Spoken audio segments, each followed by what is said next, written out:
welcome to another crafting adventure. And today, not my favourite kits, as I've said many times, but as it's Christmas, it's time for the stabby wool felt kits. Yes, and this year Daiso have delivered with a number of interesting designs. We have waving Santa, pointy Christmas tree, sitting reindeer, and waving snowman. Now these designs are a lot more intricate than last year, and as such a lot more difficult. Now, seeing as I have had varying degrees of success with these kits, I have chosen, nope, looks promising, nope, nope, I have chosen to make the Christmas tree, yay, and of course if I have some extra time I will do the other ones. Now, anyone who has seen one of my previous videos or done one of these before will know you get some wool, some stabby needles, and some hooks and chains to make it into a sort of keychain type thing. You can see at the back there.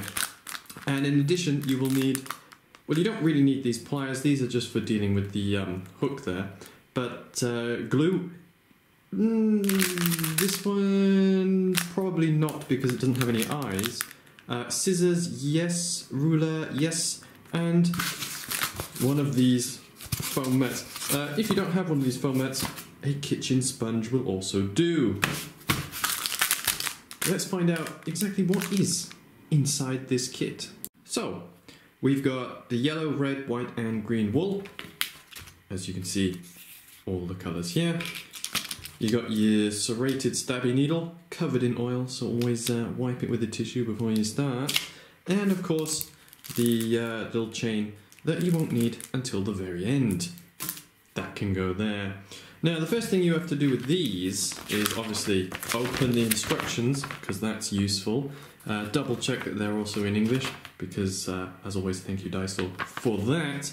And find this part here, where essentially it tells you exactly how big to separate the bits of wool and why. So for example, you've got the three green bits for the tree with the little bit extra for putting the keychain in at the end, the white for the tinsel sort of effect, the red for the tiny balls, and the yellow for the tiny balls and the star. Now looking at the design itself, I think I can manage this. This is almost the same as the Santa from last year. The star, on the other hand, is something that I have doubts I will be able to do, so this will probably end up being a starless tree.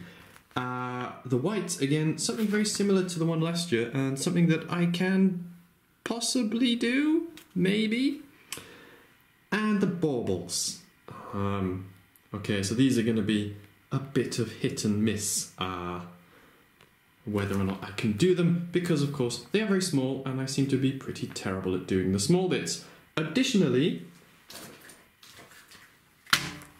I have got the fingers from the Halloween one, as these were extremely useful in protecting me from stabbing myself, which, if you've ever done one of these, is very important. So, first things first, we've got to make a sort of cylindrical, pointy, pyramidy, conical, whatever you want to call it, shape with the green. Let's give it a go. And here is the base of the tree. Yes, all three pieces of green have been spun around and stabbed into shape. This is just a case of making sure the bottom bit is thicker than the top, and just as you twist it around, you stab it like a crazy person, gradually adding more to build it up. Obviously, if you want a more solid thing, just stab it a little bit more. Additionally, to do the base, obviously you have to stab it this way. Make sure you're wearing some sort of finger protection, because if you slip, you will stab yourself quite hard in the finger and or thumb. Don't need these anymore. Now, next, in the instructions, it does recommend to make the star, but I'm going to skip this for now and I'll come back to that one later.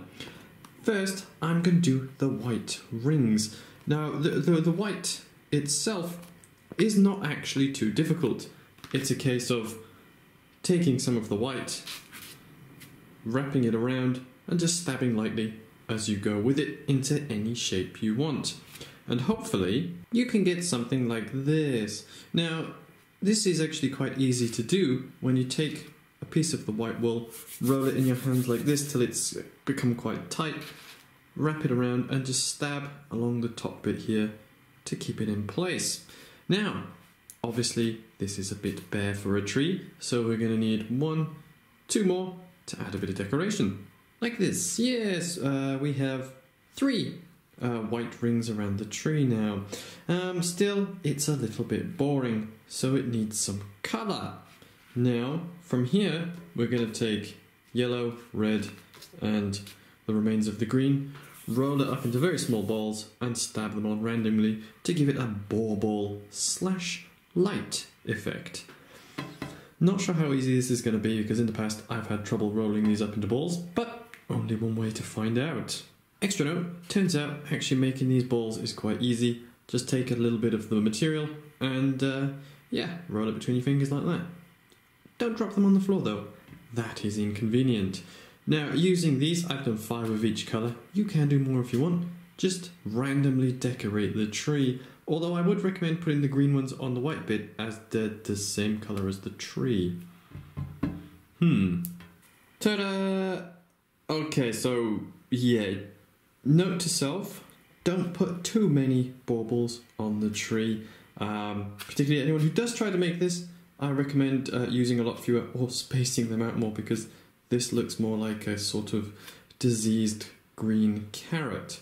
However, I did notice as well in the instructions it does recommend if the baubles are quite hard and the needle won't go through easily, you can use glue to stick them on.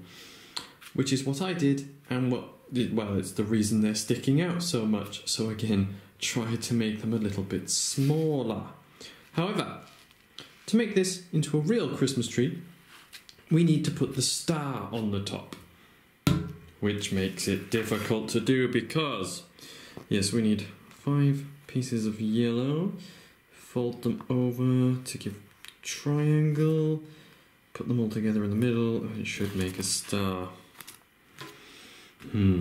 I sense failure. A beautiful star atop an overly decorated tree with humongous decorations.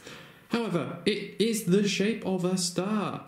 Thumbs up to me. It may look like a very young child made this, but, well, it's the most successful I've ever been with one of these intricate shapes. Additionally, it has been glued on, as you can see there, so I have to be very careful as, well, the balls as well keep falling off.